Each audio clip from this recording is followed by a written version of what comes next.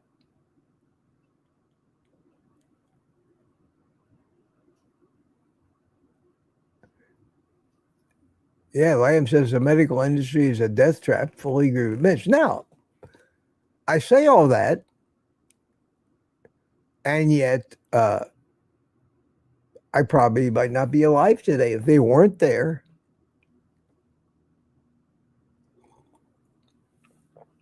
Because if you have trauma, it needs to be attended to.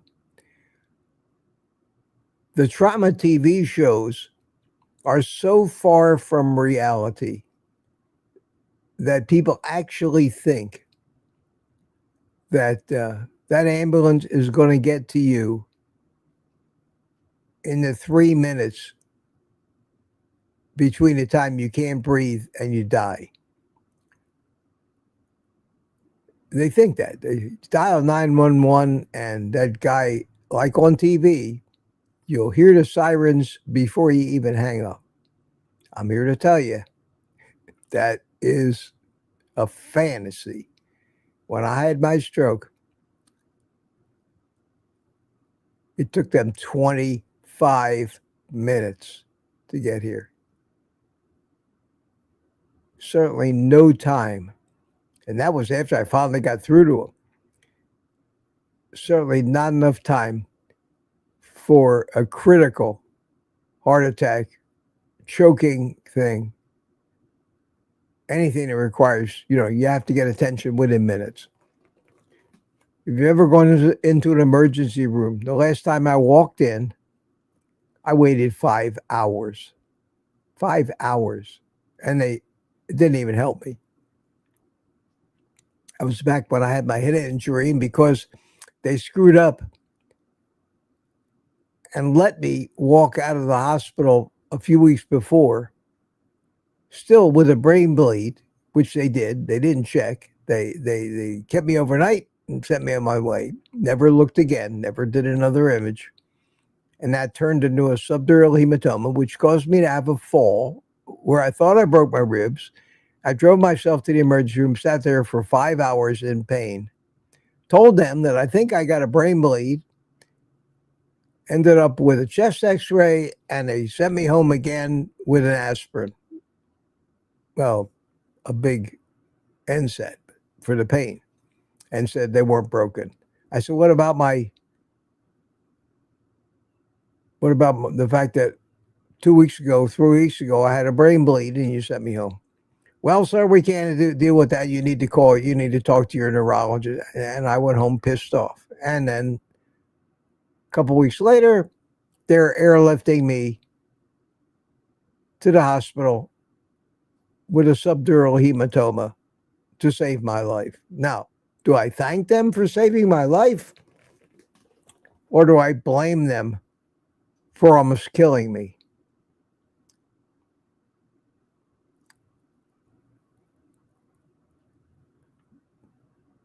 That's the medical system we have today. Evidently,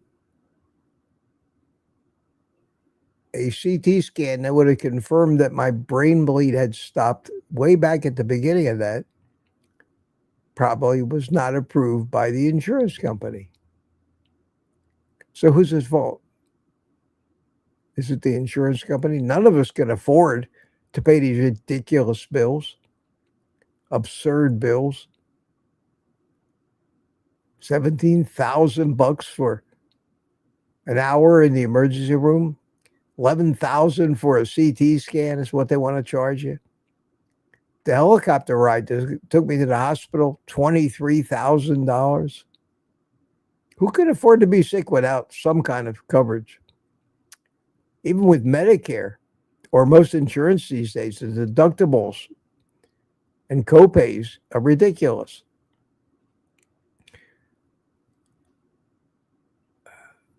It's not. They say it's the best healthcare system in the world. I say there probably aren't any good healthcare systems on the planet anymore. There are just too many people who are poisoning themselves on a daily basis, following the experts' recommendations on what to eat, and we're killing ourselves. And the best thing you could do is learn proper nutrition and stay away from them at all costs, unless they have to take you there in an ambulance to save your life because you broke something.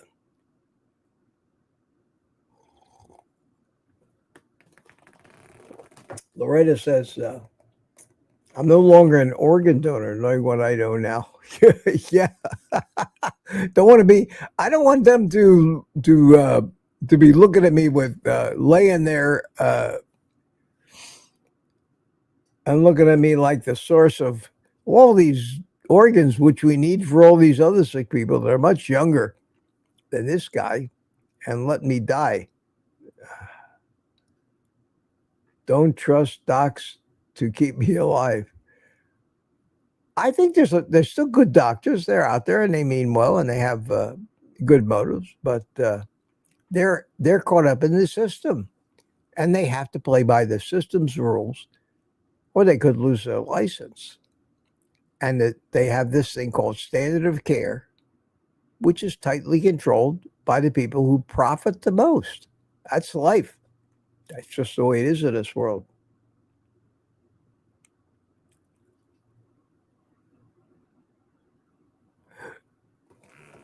CB, hey, CB, how are you? CB says, my first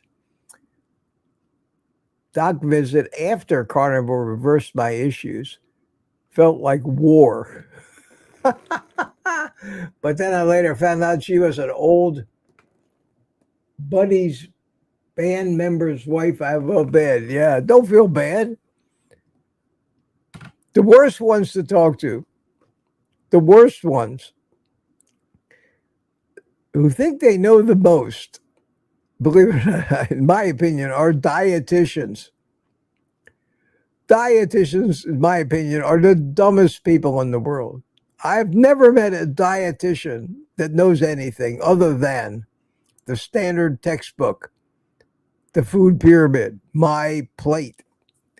They have at their disposal all the phony studies, the Lancet studies.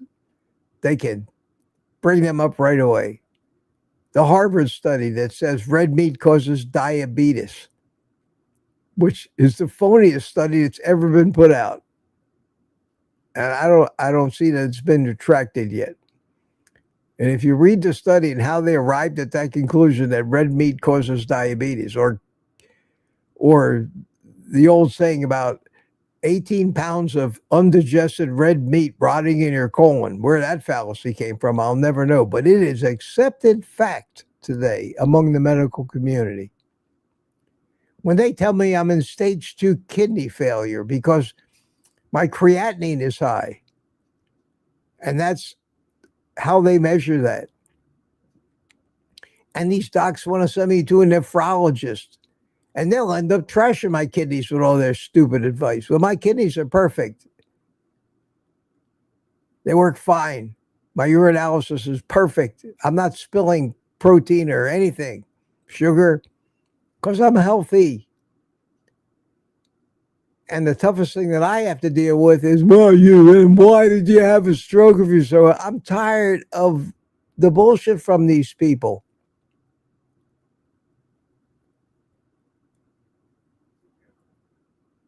Why did you get in a car accident if you're so healthy? Why'd you break your arm if you're so healthy? One thing has nothing to do with the other. This stroke had nothing to do with my metabolic health. I guarantee you. It was not just coincidence, in my opinion. Of course, they can't get the doctors to confirm this. They're not going to get off of the cholesterol argument. But the stroke, according to the imaging, happened right at the site of my brain surgery, where they had to remove that monstrous blood clot from my head. a couple of them actually said, well, no, it's possible, but that's as far as I could get them to go. I don't look to them for answers anymore. And if I die because of it, so be it. I think I would die much sooner if I followed their program. And I don't think my life would be a fraction as good as it is now.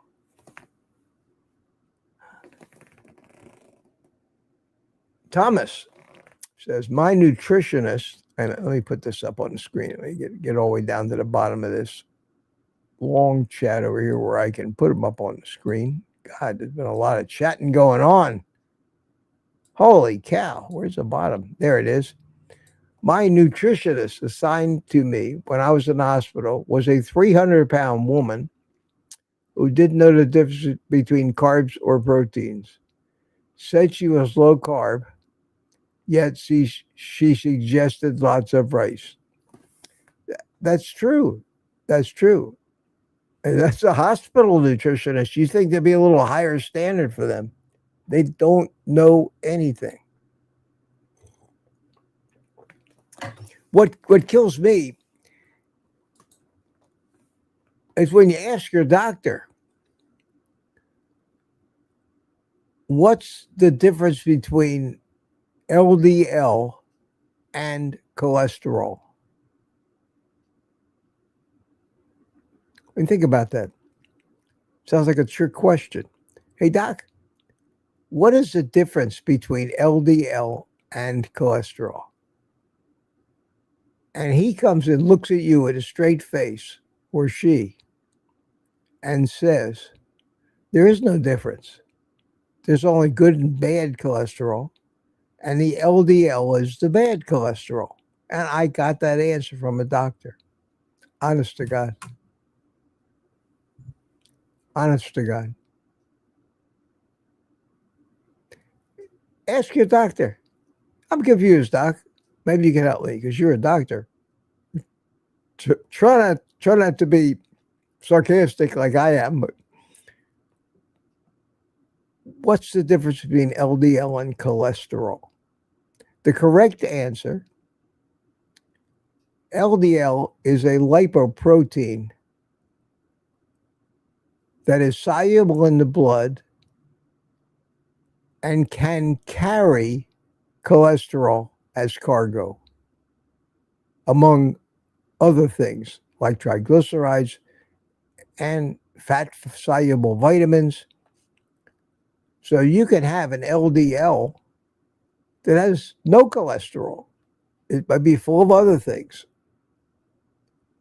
But the cholesterol is a molecule that is not LDL. It's something that's carried by LDL. And in an analogy that anybody can understand, the FedEx truck is the LDL and the packages are the cholesterol. And to find a doctor that doesn't know that and is giving me advice on how to be healthy, the guy ought to have his license revoked. They ought to send him back to real school. He forgot what he learned in biology 101 in his first year of medicine because he was too concerned about getting laid and getting drunk. And it amazes me that the standards and the degree of intelligence that these people that call themselves doctors now, they're pumping them out of medical school. And I would say, in my opinion, why do most young people want to be doctors? The money. The money.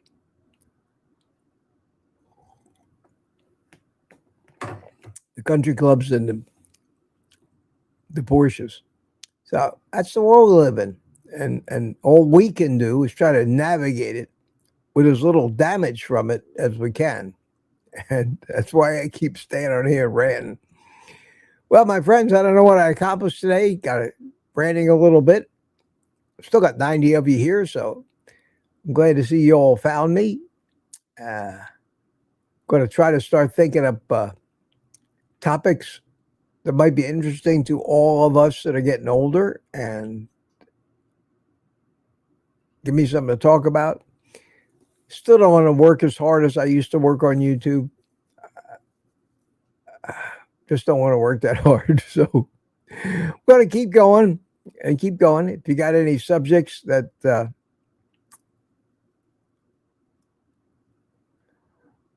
you think might be of interest to this community, send me an email. My email stays the same. My website stays the same. Evidently, my YouTube handle with the @ stays the same unless I change it. I'm not ready to change that yet. But I'm going to focus on some other things besides carnivore because there's only so much to talk about. So I'll play a little happy music here. Here we go. Yes, sir. I have to get ready to go and drive to Orlando. Get my teeth cleaned today. Always fun. Something to look forward to. And I got to leave here pretty soon. So, my friends, Boston Danny says, good luck, Rick. Yeah, good luck, Milton. Good luck, Milton. Let us know. Let us know, Rick. Anthony, you take it easy. Lori says, thank you, Mitch. Tammy Batarge, hi, Tammy.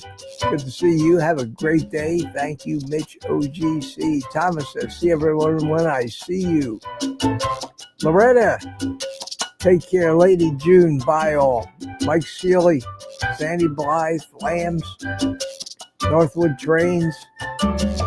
Good job today, Mitch, he says. Thank you. Thank you so much. And who is that? Brian Dish. Everyone have a great day. Eat meat. CB, have a great day yourself, my friend, and be safe. Be safe out there. Rick says, I will make videos of the day. Just don't film the operation, Rick. I don't think we need to see that. Lewis.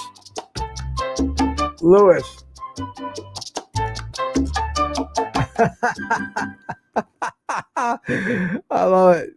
Came up with a name, a new pound sign, new hashtag for Milton.